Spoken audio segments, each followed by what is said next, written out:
আউযুবিল্লাহি মিনাশ শাইতানির রাজিম। বিসমিল্লাহির রহমানির রহিম। আজকে আমরা পদার্থবিজ্ঞানের গতি অধ্যায় অর্থাৎ দ্বিতীয় অধ্যায় নিয়ে আলোচনা করব। আমার সাথে আছে আমার প্রিয় স্নেহের শিক্ষার্থী মামুন। সে পুলিশ লাইন্স স্কুলের শিক্ষার্থী।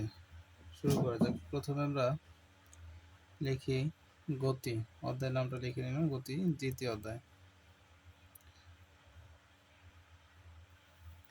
শুরু থেকে আমরা বলি যদি গতিটা আসলে কি একটু যদি বুঝি। দেখো গতিটা আসলে কি। গতিটা হচ্ছে যে সময়ের পরিবর্তনের সাথে সাথে যদি তোমার অবস্থানের পরিবর্তন হয় তাকে বলা হয় গতি। সময়ের পরিবর্তনের সাথে সাথে যদি তোমার অবস্থানের কি হয় পরিবর্তন হয় তাহলে তাকে বলা হয় কি গতি। আর যদি সময়ের পরিবর্তনের সাথে সাথে তোমার অবস্থানের পরিবর্তন না হয় তাহলে তাকে বলা হয় স্থিতি। তাহলে আমরা গতি লিখতে পারি কি সময়ের পরিবর্তনের সাথে সময়ের পরিবর্তনের সাথে সাথে সময়ের পরিবর্তনের সাথে সাথে বস্তুর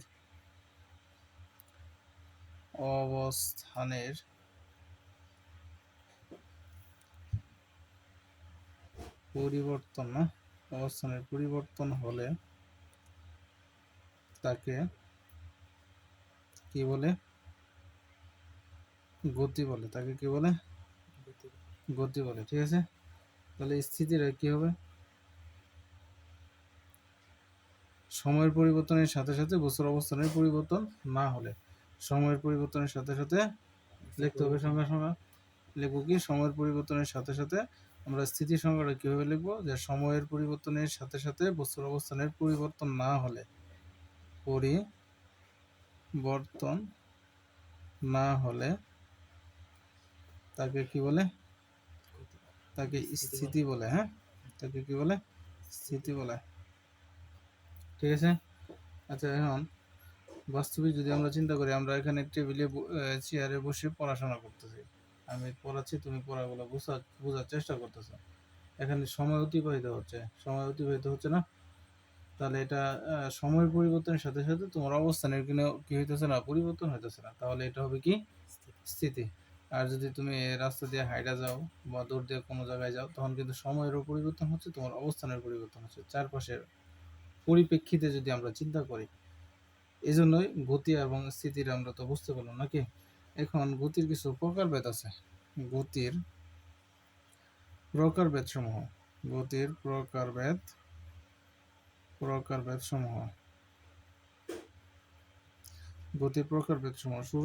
শুরু থেকে আমরা যদি বলি যে সরল রৈখিক গতিটা কি। সরল রৈখিক গতি সরল রৈখিক গতিটা হচ্ছে কি অর্থাৎ যখন কোনো গতিশীল বস্তু কি থাকবে একটা নির্দিষ্ট সরলরেখা বরাবর গতিপ্রাপ্ত হবে। যখন কোনো গতিশীল বস্তু কি হবে একটি নির্দিষ্ট সরলরেখা বরাবর গতিপ্রাপ্ত হয়। যখন কোনো গতিশীল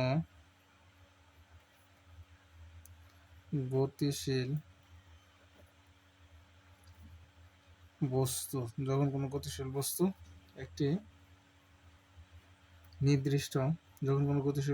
একটি নির্দিষ্ট সরল রেখা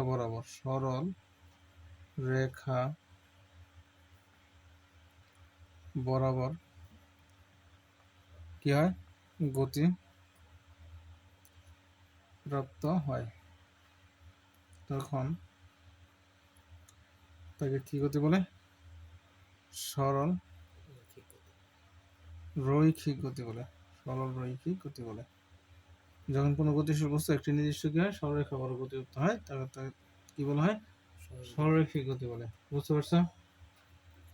যেমন সোজা পথে কোনো বস্তুর গতি সেটা হচ্ছে কি সরলরৈখিক গতি। তারপরে যদি বলি আমরা চলন গতি। আচ্ছা চলন গতিটা হচ্ছে কি চলন গতিটা যদি আমরা বুঝতে যাই, যেমন আমি একটা কলমের হেড নিলাম, এই কলমের হেডটাকে আমি এখানে রাখলাম। আচ্ছা কলমের হেড না নিয়ে আমরা অন্য কিছু নেই। যেমন আমরা যদি একটা হাইলাইটার নেই, এই হাইলাইটারটা যদি আমরা বলি যে এই হাইলাইটারটা ধরো এখানে আছে হাইলাইটারটা। এখন এটাকে যদি আমরা এভাবে ধাক্কা দেই তাহলে দেখো তো হাইলাইটার যেদিকে যাচ্ছে যদি এদিক বরাবর এভাবে নিয়ে যায় তাহলে হাইলাইটারটা কিন্তু যেদিকে যাচ্ছে একদম সমানভাবে যাচ্ছে না, এবং এতে যে মধ্যবর্তী যে দূরত্ব আছে স্পেস আছে এই স্পেসের কোনো কি হচ্ছে না, পরিবর্তন হইতেছে না। আবার এই হাইলাইটারকে যদি আমরা এইভাবে নিয়ে যাই মানে ওভারটেক করে আঙ্গায় ওভারটেক করে যদি এদিক দিয়ে বা এদিক দিয়ে যে কোনো একটা দিক দিয়ে নিয়ে যায়, নিয়ে যাবে না, কিন্তু ওটা আসলে চলন গতি বোঝাবে না। তো ওই গতি আর এবং যেমন সমান এদিকে এটা যদি লক্ষ্য করি যে এটা সমানভাবে যাচ্ছে, যেদিকে যাচ্ছে একইভাবে যাচ্ছে, এবং এর মধ্যবর্তী যে দূরত্ব আছে এর কোনো কি হইতেছে না, পরিবর্তন হইতেছে না। কিন্তু যখন আমরা এটাকে ওভারটেক করে নিয়ে যাই, কোথাও নিয়ে যেতে চাই, তখন কি সবগুলো কি কোনো একই দিকে যাচ্ছে? দূরত্বের মধ্যবর্তী দূরত্ব পরিবর্তন হইতেছে না? অবশ্যই পরিবর্তন হইতেছে। অর্থাৎ আমরা যখন কোনো বস্তুকে একটা নির্দিষ্ট দিক বরাবর সকল কোণা সমান সময়ে সমান দিকে নিয়ে যাব, বস্তুর সকল কোণাকে সমান সময়ে কি করবো, সমান দিকে নিয়ে যাব, তখন সেটা কি গতি হবে? চলন গতি হবে। তাহলে সংজ্ঞাটা কি হলো? যখন কোনো গতিশীল বস্তু যখন কোনো গতিশীল বস্তুর যখন কোনো গতিশীল বস্তুর সকল কণা সমান সময়ে কি করে, সমান সমান পথ অতিক্রম করে, তাকে কি গতি বলে? চলন গতি বলে। তাকে কি গতি বলে? কথা বুঝতেছো কি বলতেছি আমি? বুঝতেছো? চলন গতি বলে না। যেমন রকেট যেমন যেমন কিসের গতি হতে পারে, যেমন এগুলো কি বিস্তারিত এভাবে দেখাবো? দেখাবো নাকি এটা দেখাতে চাইছি না, বিস্তারিত এভাবে দেখাতে চাইছিলাম। যেমন রকেটের গতি, বুঝতে পারছো? আচ্ছা, তারপর যদি আসি 3 নম্বর ঘূর্ণন গতি। আচ্ছা, ঘূর্ণন গতি মানে হচ্ছে যেমন ফ্যান একটা নির্দিষ্ট বিন্দুকে কেন্দ্র করে ঘুরতেছে, পৃথিবী কিন্তু ঘুরতেছে, কিন্তু ঘূর্ণন গতি মানে অল্প প্রকার আছে, একটা হচ্ছে বৃত্তাকার, উপবৃত্তাকার। আচ্ছা, ঘূর্ণন গতিটা কি আমরা সংজ্ঞা লিখি? যখন কোনো গতিশীল বস্তু যখন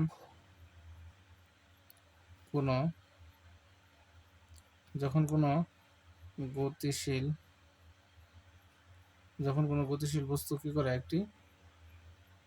একটি নির্দিষ্ট বিন্দুকে কেন্দ্র করে কি করে ঘুরতে থাকে, তখন সেই বস্তুর গতিকে কি গতি বলে? ঘূর্ণন গতি বলে। তখন সেই বস্তুর গতিকে কি বলে? ঘূর্ণন গতি বলে। যেমন লাঠিমের গতি, যেমন উদাহরণগুলো তোমরা একটু লিখে ফেলো। যেমন লাঠিমের গতি, ফ্যানের পাখার গতি, পৃথিবীর গতি, ঠিক আছে? এগুলো হচ্ছে কি গতির উদাহরণ? ঘূর্ণন গতি। যেমন ঘূর্ণন গতিকে আবার 2 ভাগে ভাগ করা যায়। ঘূর্ণন গতিকে আবার কত ভাগে ভাগ করা যায়? 2 ভাগে না। একটা হচ্ছে বৃত্তাকার, একটা হচ্ছে কি বৃত্তাকার, আর একটা হচ্ছে কি উপবৃত্তাকার। আচ্ছা, এখন বৃত্তাকার হচ্ছে কি, অর্থাৎ বৃত্তাকার যে গতিটা, এই গতিটা মূলত মানে মধ্যবর্তী যে দূরত্বটা, যেমন এটা যদি বৃত্তের কেন্দ্র হয় তাহলে যে দিক থেকে কোনো মানে দূরত্বটা হিসাব করা যাক না কেন, এদের দূরত্বটা কেন্দ্র থেকে কি হবে? সমান হবে, এবং সমান দূরত্ব বজায় রেখে এরা কি করতে থাকবে? ঘূর্ণনরত থাকবে। যেমন ফ্যান একটা নির্দিষ্ট বিন্দুকে কেন্দ্র করে যখন ঘুরে, তাদের পরিপার্শ্বের মধ্যবর্তী যে দূরত্ব আছে, দূরত্বের কোনো কি হয় না, পরিবর্তন হয় না, ঠিক আছে? এটা হচ্ছে একটা কি গতি? বৃত্তাকার গতি। যেমন পৃথিবী কিন্তু একটা মূলত খানিকটা এই কমলা লেবুর মতো গোলাকার, মানে কেন্দ্র থেকে যদি আমরা হিসাব করি তাহলে ব্যাসার্ধ কিন্তু সব দিকে সমান নয়। তখন এই পৃথিবীর গতিকে আমরা বলতে পারি কি গতি? উপবৃত্তাকার গতি। তার মানে ঘূর্ণন গতি যে টাইপস আছে সেটা হচ্ছে কি ঘূর্ণন গতি, যে একটা হচ্ছে বৃত্তাকার আর একটা হচ্ছে কি উপবৃত্তাকার। বুঝতে পারছো কি বলছি? এখন আসি আমরা চলন ঘূর্ণন গতি। কি গতি? চলন ঘূর্ণন গতি। মানে চলন ঘূর্ণন গতিটার সংজ্ঞাটা একটু পারার কথা, মানে কোনো গতিশীল বস্তু যদি একই সাথে চলন এবং ঘূর্ণন সম্পন্ন হয়। মানে চলন ঘূর্ণন মানে বিষয়টা হচ্ছে যে এরকম, যে চলন ঘূর্ণন হচ্ছে যে কোনো গতিশীল বস্তুর একই সাথে চলনও সম্পূর্ণ হবে, আবার একই সাথে কি হবে, ঘূর্ণনও সম্পূর্ণ হবে। তখন সেই বস্তুর গতিকে আমরা কি গতি বলবো, মানে একই সাথে কি হয়, একই সাথে যদি চলন ও কি হয়, ঘূর্ণন সম্পূর্ণ হয়। চলন ও ঘূর্ণন সম্পূর্ণ হলে তাকে কি গতি বলে, চলন ঘূর্ণন গতি বলে। তাকে কি বলে, চলন ঘূর্ণন গতি বলে। যেমন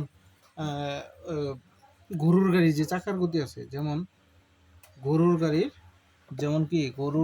চাকার গতি, চাকা যখন ঘুরে, রিস্কার পিছনের দুটো চাকা বা গরুর গাড়ির যে দুটো চাকা থাকে, রাজা ঘুরে, মধ্যবর্তী দূরত্বেরও কোনো কি হয় না, এই দেখো মধ্যবর্তী দূরত্বের কোনো কি হয় না, পরিবর্তন হয়। এই দুটো চাকার ফ্রেম, এই মধ্যবর্তী দূরত্বের কোনো কি হবে না, পরিবর্তন হবে না, সামনের দিকে আগাতে থাকবে এবং একটা নির্দিষ্ট বিন্দুকে কেন্দ্র করে ঘুরতেও থাকে। একটা নির্দিষ্ট বিন্দুকে কেন্দ্র করে কি করতে থাকে, ঘুরতে থাকে। তখন এই টাইপের যে গতি, এটাকে আমরা বলতে পারি চলন ঘূর্ণন গতি। তাহলে আমরা চলন ঘূর্ণন গতির সংজ্ঞাটা কিভাবে লিখতে পারি, যখন কোনো গতিশীল বস্তুর একই সাথে চলন এবং ঘূর্ণন সম্পন্ন হয় তাকে কি গতি বলে, চলন ঘূর্ণন গতি বলে। যেমন গরুর গাড়ির চাকার গতি। তারপর আরেকটা গতির টাইপস আছে, আমরা গতির যে টাইপস গুলো আছে সেগুলো পড়লাম। একটা হচ্ছে সরলরেখী গতি, চলন গতি, তারপরে কি বললাম হচ্ছে ঘূর্ণন গতি, চলন ঘূর্ণন গতি। হ্যাঁ, তারপরে আমরা পড়বো পর্যায়বৃত্ত গতি। তারপরে কি বলবো, পর্যায়বৃত্ত গতি। অর্থাৎ যখন কোনো গতিশীল বস্তু একটি নির্দিষ্ট বিন্দুকে নির্দিষ্ট সময় পর পর একই দিক থেকে অতিক্রম করে, যখন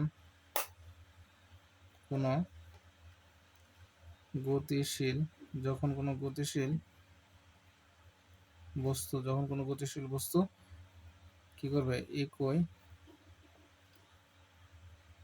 একই সাথে চলন ও, যখন কোনো গতিশীল বস্তু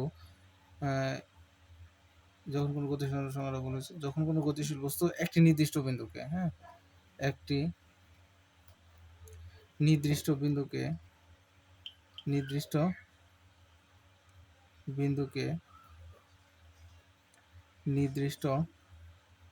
সময় পর পর একই দিক হতে কি করে, অতিক্রম করে। তাহলে চলন পর্যাবৃত্ত তাকে আমরা কি গতি বলি, পর্যাবৃত্ত গতি বলে।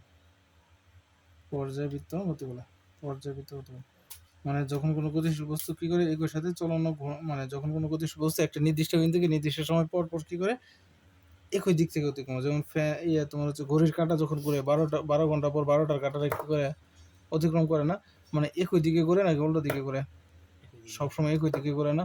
তখন এই টাইপের গতিগুলো কি হবে, পর্যাবৃত্ত গতি। ঘড়ির কাঁটা গতির আমরা কি গতি বলতে পারি, ঘূর্ণন গতি বলতে পারি। তাহলে আমরা বলতে পারি সকল পর্যাবৃত্ত গতি ঘূর্ণন গতি হলেও সকল ঘূর্ণন গতি কি নয়, সকল ঘূর্ণন গতিকে আমরা কি বলতে পারবো না, পর্যাবৃত্ত গতি। সকল মানে ঘূর্ণন গতির আমরা কি বলতে পারবো না, পর্যাবৃত্ত গতি। মানে হচ্ছে পর্যাবৃত্ত গতির বিষয়টা হচ্ছে কি, যে পর্যাবৃত্ত গতির কাজ হচ্ছে একটা নির্দিষ্ট বিন্দুকে কেন্দ্র করে, ঘূর্ণন গতি হচ্ছে কি একটা নির্দিষ্ট বিন্দুকে কেন্দ্র করে কি করতে থাকবে, ঘুরতে থাকবে। কথা বুঝতে পারছো? আর পর্যাবৃত্ত গতি নির্দিষ্ট সময় পর পর একই দিক থেকে কি করবে, একটা নির্দিষ্ট বিন্দুকে অতিক্রম করবে। তার মানে আমরা বলতে পারি সকল ঘূর্ণন গতি কি নয়, পর্যাবৃত্ত নয়, কিন্তু সকল পর্যাবৃত্ত গতিকে আমরা কি গতি বলতে পারবো, ঘূর্ণন গতি। সকল পর্যাবৃত্ত গতি ঘূর্ণন গতি হলেও সকল ঘূর্ণন গতি পর্যাবৃত্ত নয়, ব্যাখ্যা করা। এই প্রশ্নটা আমি একটু হাইলাইট করে লিখতেছি, সকল পর্যায়বৃত্ত গতি ঘূর্ণন গতি হলেও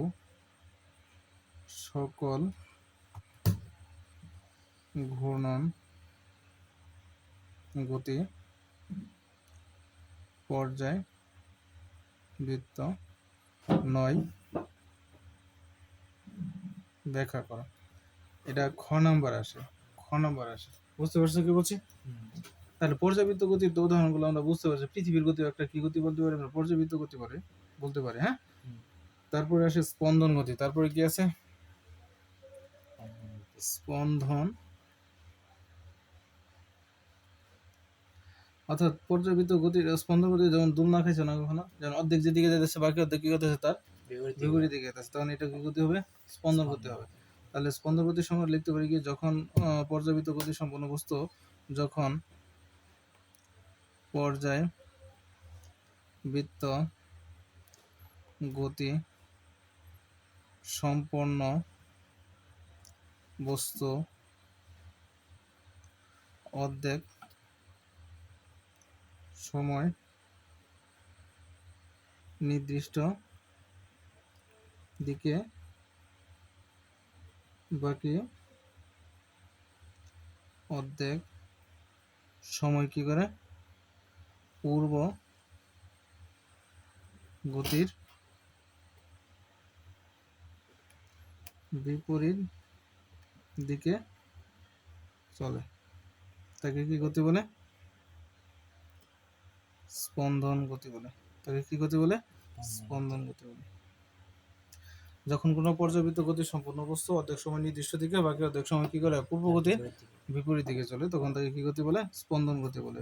যেমন দুলনা, যেমন ধরো সুতার সাহায্যে তুমি একটা ভারী বস্তুকে এই ঝুলালে, ওখানে ঝোলানোর পর এই বস্তুটাকে হাত দিয়ে ধরলা, এভাবে ধইরা এই বস্তুটাকে হাত দিয়ে ধইরা তুমি কি করলে এদিকে নিলা, এই খানিকটা এদিকে নিলা, তখন যদি ছেড়ে দাও তাহলে এই বস্তুটা এদিকে যাওয়ার পর পরে আবার কি করবে এদিকে যাবে না, পরে এইভাবে কি করতে থাকবে বস্তুটা কি করতে থাকবে দুলতে থাকবে না। তো অর্ধেক সময় যেদিকে গেছে বাকি অর্ধেক সময় কি করছে তার বিপরীত দিকে গেছে, তখন এই টাইপের যে গতিগুলো হচ্ছে কি গতি উদাহরণ স্পন্দন গতি। যেমন আমরা সংজ্ঞাটা যেমন লিখতে পারি দোলনার গতি, দোলনার গতি, সরল দোলকের গতি, সরল দোলকের গতি। তারপরে ঘড়ির পেন্ডুলামের গতি, ঘড়ির